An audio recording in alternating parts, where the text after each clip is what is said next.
Hi everyone. Welcome back to another session of Learning English Conversation with me.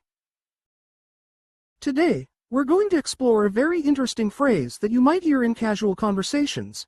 Don't rub it in. This phrase is often used when someone keeps reminding you of a mistake you made or something embarrassing you did, and you want them to stop. Now, let's watch this example and pay attention to how the phrase "don't rub it in" is used naturally. Don't rub it in, Mia. I already know I messed up.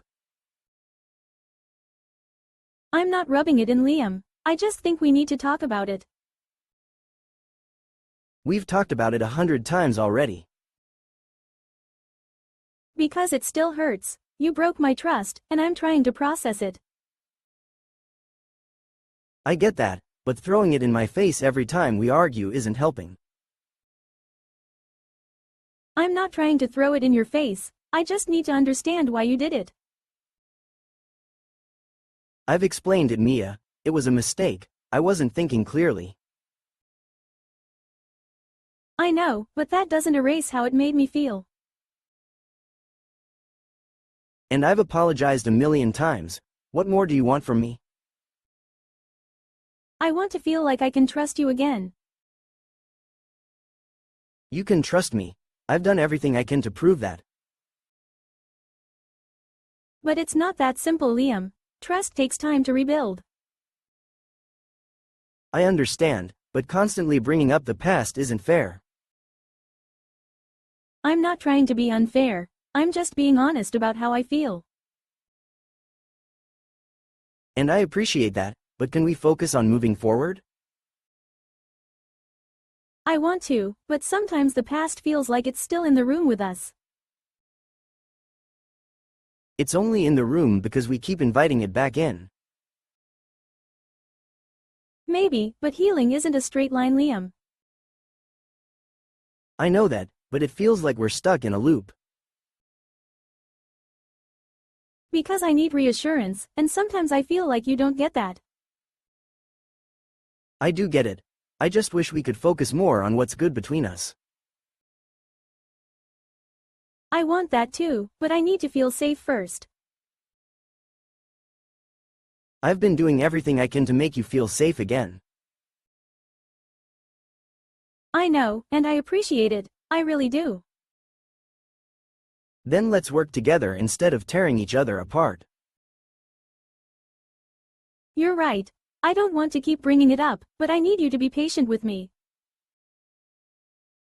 I'll be patient, Mia.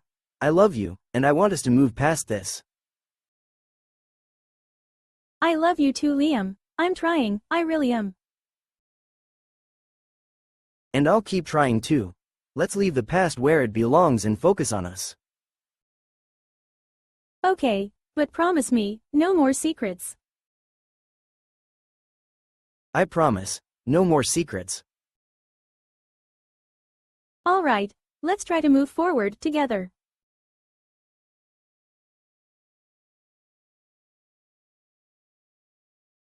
Now, we are going to learn the phrase double whammy.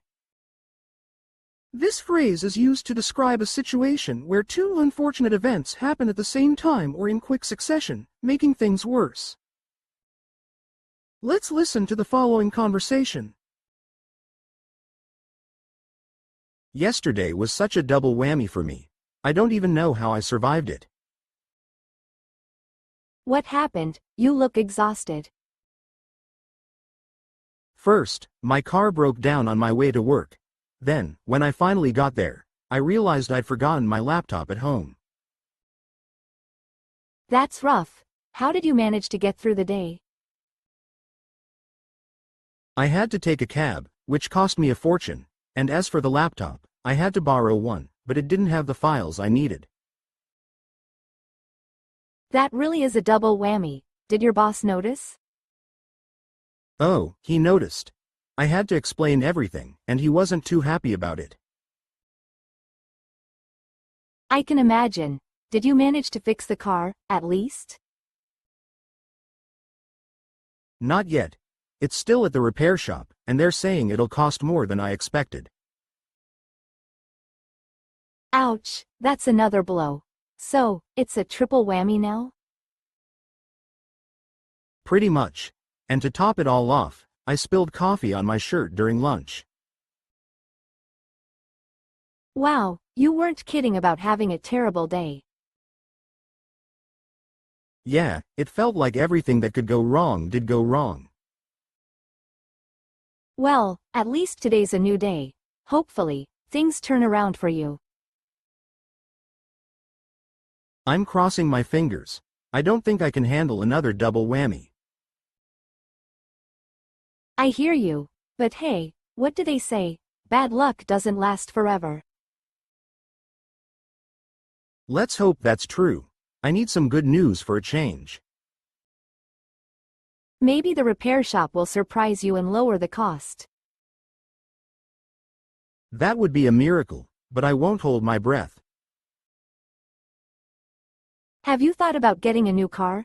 It might save you from future double whammies.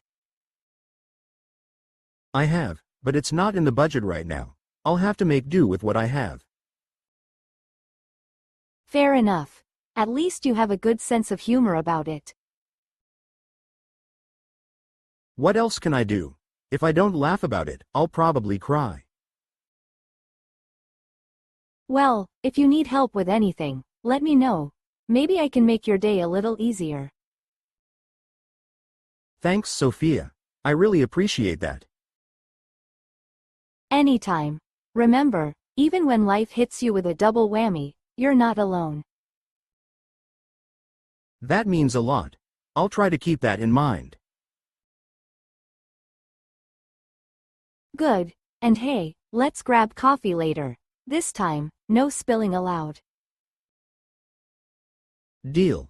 But if something goes wrong, don't say I didn't warn you. No way. I'm declaring today whammy-free. Let's hope the universe listens to you this time.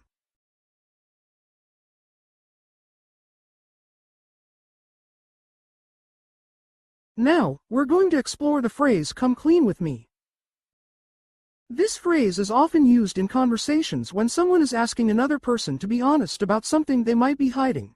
It's a way of saying, "Tell me the truth or be open with me." Now, let's take a look at an example conversation using this phrase. I need you to come clean with me, Jake. What's going on? What do you mean, nothing's going on? Don't play dumb. I've been noticing things lately, and they're not adding up. Emily, you're overthinking this. Everything is fine. No, it's not. You've been distant, avoiding certain questions, and you seem distracted. Just come clean with me. Okay, fine. You're right. There's something I've been keeping from you. I knew it. Why didn't you just tell me earlier? I didn't want to worry you, and I thought I could handle it on my own. Jake, we're supposed to be a team. How can I help if you won't be honest with me? I know. I messed up. I was scared you'd be upset. It's not about being upset, it's about trust. Come clean with me now. What's the real issue? Okay. I've been struggling financially. I didn't want to admit it because it feels like I failed. Jake, why didn't you tell me sooner? We could have worked on this together. I thought I could fix it before it became a problem. But it is a problem now. Hiding it only made things worse. I know. I just didn't want to burden you. Jake, your problems are my problems too. That's what relationships are about. You're right. I should have come clean with you from the start. Yes, you should have. But it's not too late to fix this. Let's figure it out together. I don't deserve you, Emily. Stop that. I'm here for you, but you have to trust me with the truth next time. I will. I promise. No more hiding things. Good. So, what exactly are we dealing with here? I lost some money in a bad investment, and now I'm behind on a few bills. Okay, that's manageable. We'll make a plan. But Jake, no more secrets, okay? Okay, I'm sorry for keeping this from you. I appreciate you coming clean now, but I need you to do it sooner next time. I will. Thanks for being so understanding. Of course, we'll get through this together. It feels like a weight has been lifted off my shoulders. That's what honesty does. Remember that next time. I'll never forget it. Thank you, Emily. Always. Now, let's make a budget and tackle this problem head on. Sounds like a plan. I'm lucky to have you. We're lucky to have each other. Just don't keep me in the dark again.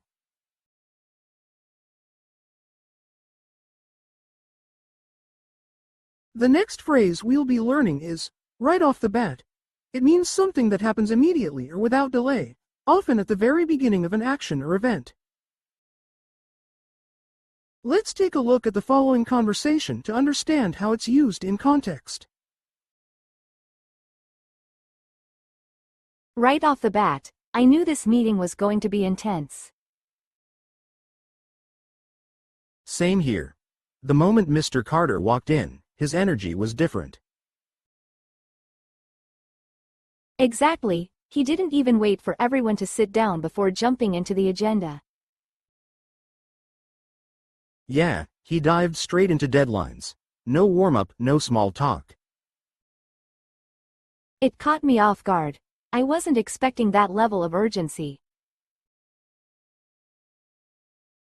Me neither. But honestly, I appreciate his directness sometimes. True, but right off the bat, it felt overwhelming, especially with the new project timeline. Oh, don't remind me. 2 weeks to finish a proposal that normally takes a month? Exactly, and he expects it to be perfect too.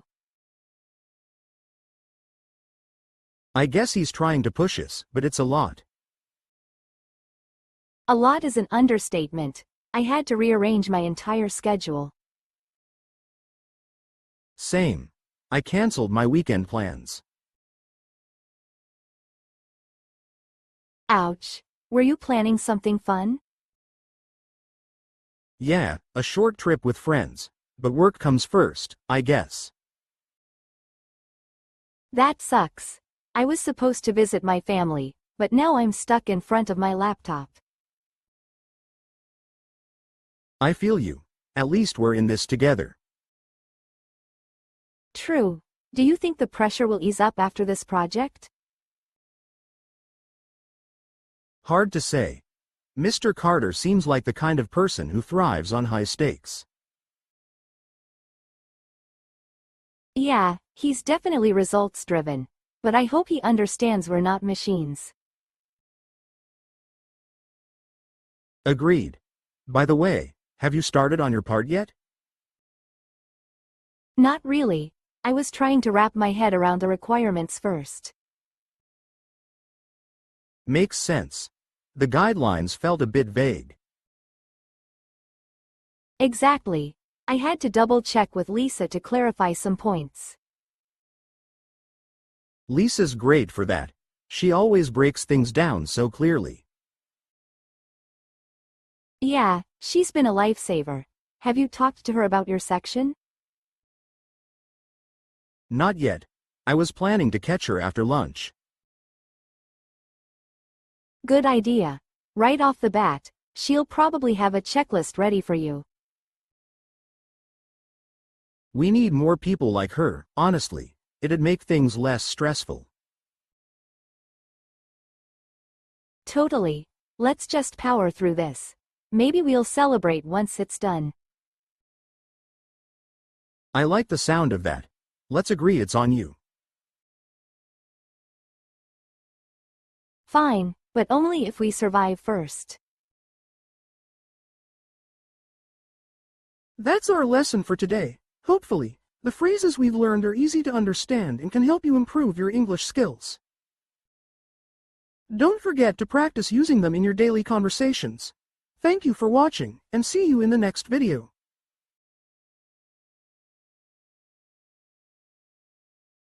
Please subscribe, like and comment. Thank you.